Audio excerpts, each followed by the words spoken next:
আমি ক্ষমা চাইছি আপনাদের কাছে, এমনকি নিজে পদত্যাগ করতেও রাজি আছি।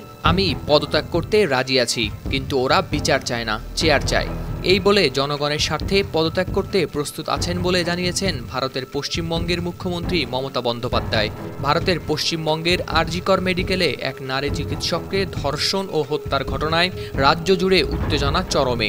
এই ঘটনার পর কর্মক্ষেত্রে নিরাপত্তা ও অন্যান্য দাবিতে আন্দোলন করছে জুনিয়র চিকিৎসকরা, যার ফলে ব্যাহত হচ্ছে চিকিৎসা সেবা, সাধারণ মানুষ পড়েছেন ভোগান্তিতে।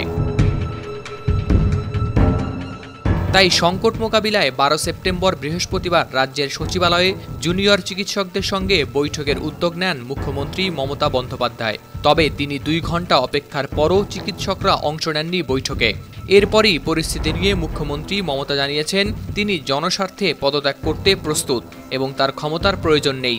চিকিৎসকদের বিরুদ্ধে কোনো ব্যবস্থা নেওয়া হবে না বলেও আশ্বস্ত করে মমতা বলেন সরকার সংলাপের জন্য সবসময় প্রস্তুত। পাশাপাশি মমতা বলেন আপনাদের যেমন আন্দোলন আছে, পরিবারগুলো যদি আমাদের কাছে কৈফিয়ত চায় তাহলে আমাদেরও তো কৈফিয়ত দিতে হবে, আমরা তার জন্য তৈরি থাকব। আপনাদেরও যেমন আন্দোলন আছে, পরিবারগুলো যদি আমাদের কাছে কৈফিয়ত চাই আমাদেরও তো কৈফিয়ত দিতে হবে, আমরা তার জন্য তৈরি থাকব। সেই সঙ্গে সোশ্যাল মিডিয়ার সরকার বিরোধী বার্তা ছড়িয়ে পড়ার দিকে ইঙ্গিত করে তিনি বলেন সামাজিক যোগাযোগ মাধ্যমে আমাদের সরকারকে অনেক অপমান করা হয়েছে। সাধারণ মানুষ জানে না এর কোনো রাজনৈতিক রং আছে।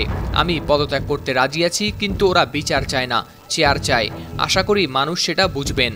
মমতা আরও বলেন জনগণের স্বার্থে আমি পদত্যাগ করতে প্রস্তুত। আমি মুখ্যমন্ত্রীর পদ চাই না, আমি ন্যায় বিচার চাই। তিলোত্তমা বিচার পাক ও আমি চাই সাধারণ মানুষ চিকিৎসা পাক।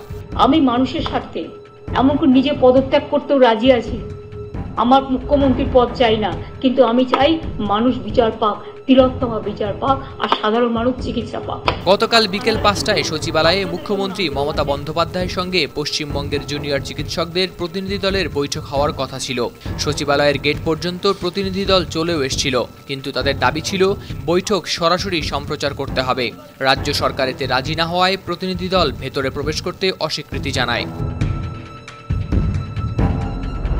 গত 9 আগস্ট আরজিকর মেডিকেল কলেজে এক চিকিৎসককে ধর্ষণ খুনের ঘটনায় রাজ্যের চিকিৎসক এবং রাজ্য সরকারের মধ্যে 1 মাসেরও বেশি সময় ধরে চলে আসা মুখোমুখি অবস্থানের মধ্যে এই সভা বাতিল করা হয়েছে।